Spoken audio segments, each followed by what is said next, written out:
Nizzy, and in this video you guys are going to be breaking down a good victory from the Toronto Raptors last night versus the Philadelphia 76ers. Big bounce back win for the Raptors after losing 3 straight games. Finally pull ahead and get back in the win column, improve to 7-6 on the season now, you guys. Obviously we kind of fell apart a little bit after that 5-game win streak, losing 3 in a row there. Kind of got out of our winning ways. And this night was a good performance from the squad. Just a hard, gritty, tough-fought win against a good Sixers team, even though they're missing their star, Joel Embiid. They still gave us a good valiant effort all the way through. Tyrese Maxey is just outstanding. The dude looked just phenomenal for the Sixers, man. I was very, very impressed with this guy. Kind of came out of nowhere off of the radar there. He's had a real good season for them so far. He's looking like the point guard that they need comparatively to Ben Simmons. This guy can actually shoot it. 33 points from the guy. Pretty much was the reason they were able to stay in this game against the Raptors in this one. Anytime they needed a clutch basket, he was there to provide for them.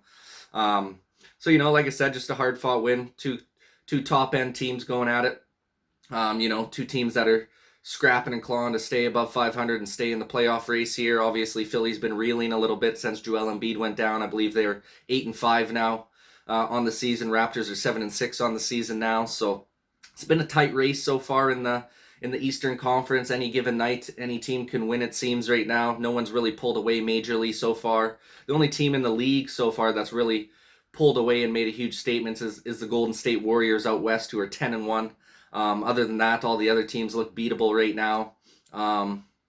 But anyways, guys, before we go ahead and start breaking down this game from last night, if you can go ahead and like this video if you like sporting content like this. Go ahead and subscribe to the channel if you're looking for more sporting content like this in the near future. Been getting a ton of support lately, you guys, and I greatly appreciate it. We'll keep coming up with as much content as possible for you guys, but without further ado, we'll go ahead and start breaking down this 115-109 victory by the Toronto Raptors last night in Philly's home. Back-to-back game as well for us, so huge to get that performance on a back-to-back there. I guess we'll start off with some of the quarters here. First quarter, Philly took over a little bit there, finished up 30-27 for Philly in that first quarter, and 27-25 for Philly in the second quarter. So we weren't really playing top notch in that first half there. Allowed Philly to get out to a little bit of a lead, 5-point lead at the half. And then we proceeded to start dominating in that third quarter, taking it by a score of 29-21. And then 34-31 to seal the deal over in the fourth quarter there, you guys, getting some big-time buckets down the stretch from guys like Gary Trent Jr., Fred VanVleet. Pascal was out for the night, resting that shoulder, but Freddy had a huge 3-ball from the corner, so did Gary Trent Jr., a couple big-time 3-balls from OG Anunoby as well to kind of seal the deal late in the game there for us. So your top-end guys providing some clutch baskets down the stretch for you, which is huge. You got to love to see it. Fred VanVleet had another masterful performance, 32-point night for him. He's had a couple of those now this season. And I think there was a stat they were talking about last night when Freddie goes off for 30-plus points. The Raptors are 9-1 in the 10 times that he's gone off for 30-plus. So pretty nice. Usually if Freddie can get off like that, we're going to win the game. Like I said, 9-1 record when he does go off for 30-plus points in the game. So a nice victory overall from the guys. We'll go over some of the team stats here, you guys. Raptors improved their shooting here, 43% field goal percentage, shooting 42 of 96 from the field. Had a 42% 3-point percentage as well, so that's much improved from the night before where our 3-point shot was just not dropping. I think we only hit 6 3-point shots the night before. So the fact that we come and go 14-33 from the 3-point line is huge. Definitely much improved from the game before that, which is what we needed. It's still not crazy, but 42% as a team from 3 is pretty nice. Being able to bang those down at a consistent clip was one of the big reasons we were able to keep in that game there and pull away at the end to hold on for the victory. Comparatively, Philly had 45% field goal percentage, so a couple strokes ahead of us there, 40 of 88 from the field. So our rebounding once again saved the day for us there, as Philly only had 88 shots comparatively to the Toronto Raptors 96 shots. Another big time stat for the Toronto Raptors, 17 of 17 from the free throw line. Didn't miss a free throw in this game, which is super, super clutch from us. And that's what you're going to need to see, especially with the way the refs are calling the game now. With the new rule changes, it seems like they're calling less fouls in this game. Even Philly only had 19 shots. They went 18 of 19 from the free throw line for 94%. But it just goes to show when you're not going to be getting 30 or 40 shots from the free throw line in a game, you got to make those shots that you do get count. And the Raptors did just that, being able to have 100% free throw shooting percentage. Yeah, just the way the NBA is going now, you guys. You used to see like a high free throw night would be, 25, 30, 35 free throws for a team in a game. Now if you're having a good night from the free throw line, you're getting 20. If you get 20 free throws, that's a good night from the free throw line. Like I said, the refs just aren't calling as much right now. I don't mind it at all. I like the little more physicality in the game right now. It makes it a little more tougher. Defenses can play a little more stout right now. It's just more exciting basketball to watch, in my opinion. The point totals are down across the league a little bit, but I don't think the quality of game is down. I think the quality of the game has gone up since they made this rule change. So I'm a fan of it so far. It gets annoying when the refs blow the whistle constantly throughout the game, so it's nice to see stretches in the game now where they're not, dictating what happens as much. So I liked what I seen from that, but like I said, it's huge when you can bang down 100% of your free throws, because you're not going to be getting opportunities many times this season where you're going to have 25 or 30 free throws in a game. So big time clutch performance at the free throw line for the squad. Out rebounded them 47-39 as well. Super impressive, especially with a guy like Andre Drummond out there. You'd expect him to absolutely dominate us since we're kind of running a small ball lineup. We don't have a traditional center. And being able to hold him in check. He only had 4 points on the night. I think he shot 2 of 8 from the field. So being able to hold Drummond in check was huge. He had 12 rebounds still, but that's nothing too crazy for a guy who can potentially get you 20 to 25 boards a night if he's really on his game. So I thought we did a nice job of holding him down and not allowing him to kind of take over this game on us here. Which is super impressive from the squad, especially, like I said, running that small ball lineup. Being able to keep their big man in check was probably one of the bigger keys to victory in this game for the Toronto Raptors, you guys. Same thing with the offensive glass. We had 16 offensive rebounds, which was huge comparatively. They only had 9 offensive rebounds on us, so we're winning that rebound battle. Like I said, makes a big difference, being able to get 96 shots up instead of 88 comparatively to Philly. So just a huge performance on the glass for us. Exactly what you want to see. Rebounding is all about hustle, effort, and boxing out. The boys did a lot better job in this game comparatively to the game against Boston yesterday, or 2 days ago, I should say now. So yeah, I liked what I seen from them on the glass. Only had 11 turnovers in the game, which isn't too bad either. Philly did a pretty nice job in that aspect as well. They only turned the ball over 12 times, so it's pretty even in that battle. And then 26 fast break points was huge for the Toronto Raptors as well, being able to get out and transition and run. Obviously, it makes a big difference when you can grab those rebounds and run in transition. And comparatively only to Philly's 9 fast break points, so we dominated in that faucet on the team stats there, 26-9 in the fast break. And that's exactly the style of Toronto Raptors basketball that we want to see. Usually when we can get out in transition and run the floor, get those fast break opportunities, that's usually when we're thriving the most on offense. And it allows us to get those easy baskets and then get back on defense to set up our defense properly to get the stops. So you got to love to see that from the squad. And that's all hustle and effort, right? Being able to come down with those rebounds and kick it out quickly in transition. You got to love to see that from the team. Good bounce back victory here. We'll go through some player stats as well, you guys. I guess we'll start off with Philly first. Give them their due here. Tyrese Maxey had an outstanding performance against us. I mean, if it wasn't for this guy, it probably would have been a blowout for the Raptors. I mean, he held them in the game there. He was making some clutch buckets in that second half. Ended up finishing the night with 33 points, 4 rebounds, 5 assists, 1 steal, and 2 blocks. The dude's just looked phenomenal. He's only in his second season in the league, coming out of Kentucky, I believe.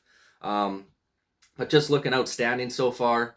And he's been huge at that point guard spot for the Philadelphia 76ers with Ben Simmons not being available to start this season. He's obviously got a way better shot than Ben Simmons does. He could finish better at the rim, in my opinion.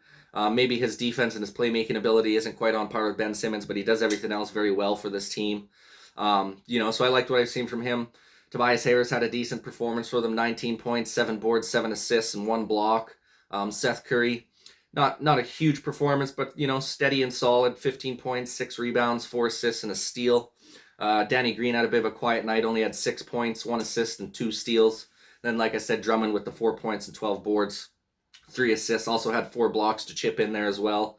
So not too shabby from the Philly team. Like I said, it was a close, hard-fought win for the Toronto Raptors. It wasn't like we ran away with the game and dominated. It was a close game right till the very end there. Philly crawled back into it. We had to hit a couple big 3-point shots to be able to seal the deal at the end there. Some of the player stats for the Toronto Raptors, you guys. Another tough shooting night from Achua. 1 of 10 from the field. This guy it's like he's got fucking rock hands right now. I mean, I remember in the preseason, you guys, this guy was just phenomenal down low around the rim, being able to get those putbacks and those easy lay-ins. And since since we've come into the regular season here, it's like that pressure's been mounting on him. He just has had, like I said, fucking stone hands, it seems. He can't hit any of his shots right now. He's kind of sloppy with the basketball, making bad decisions on the floor. One thing I will give Achua credit for, though, is just still playing hard-nosed defensively, still being an energizer bunny out on the floor, even though he's not being able to hit a shot right now. He's still making plays in other areas. Finished the night off with 4 points only, but he did have 9 rebounds, 2 assists, 2 steals, and 3 blocks.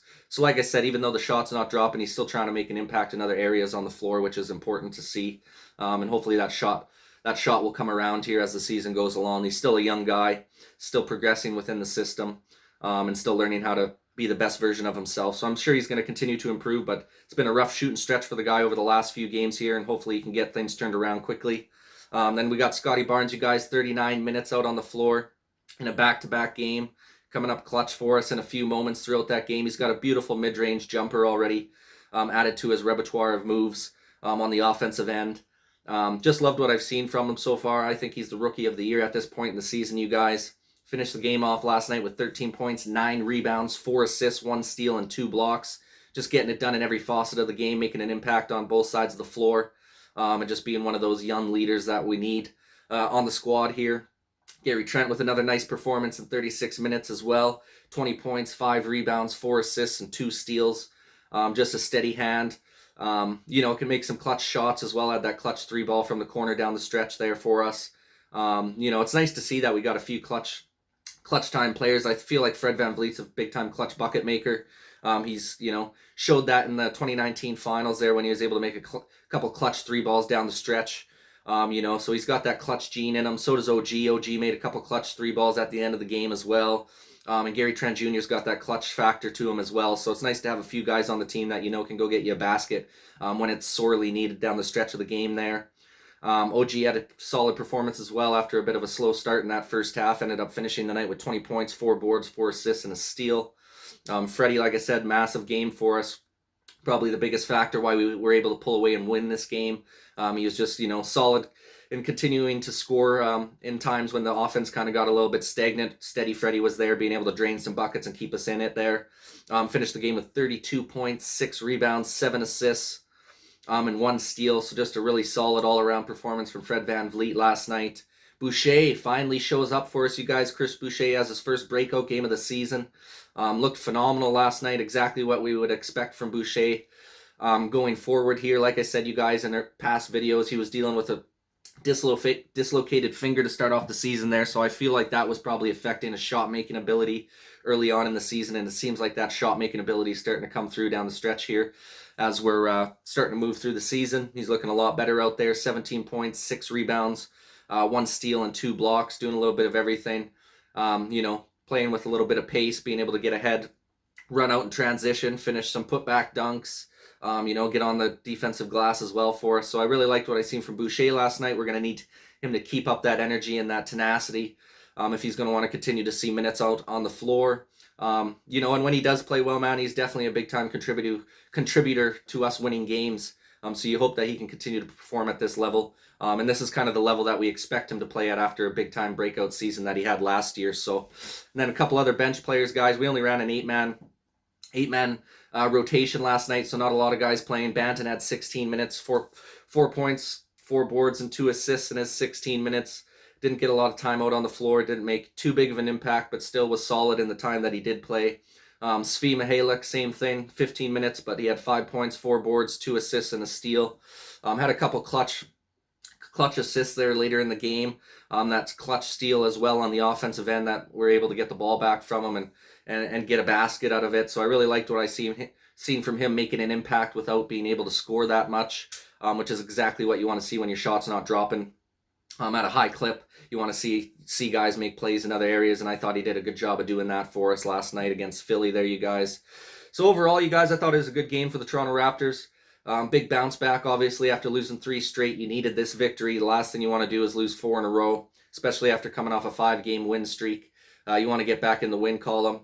Got a game coming up on Saturday against the Detroit Pistons, you guys. Going to get to see the number 1 overall pick, Cade Cunningham, versus Scotty Barnes in this one. Even though Detroit hasn't been, a real good team so far, I guess you could say, this season. They do have a lot of solid talent. I mean, Jeremy Grant's a really good player in my opinion. I like Kelly Olynyk on that squad. Sadiq Bey is pretty good. Obviously, Cade Cunningham's just going to continue to get better as well here. So this could be a trap game. Toronto Raptors got to be careful. I would expect them to win, but we still got to come out and play a hard-nosed style of basketball. You can't just expect that you're going to walk in and beat Detroit here. It seems, especially the way things are going this year, any team can win any night. You got to be prepared and ready to play a hard-nosed 48 minutes every single time you step on that floor. But I think the Toronto Raptors' chances of getting back in the win column again this Saturday are pretty good against Detroit. And then for Philly, they got the Pacers coming up on Saturday. That should be a good matchup as well, with a kind of a rejuvenated Pacers squad who's been a little bit better than their real tough start at the beginning of the season there. So anyways, you guys, that pretty much wraps it up for this video. Just want to give my 2 cents on the game from last night. Would love to get your guys' opinion in the comments section down below. How do you think the Raptors fared in last night's victory?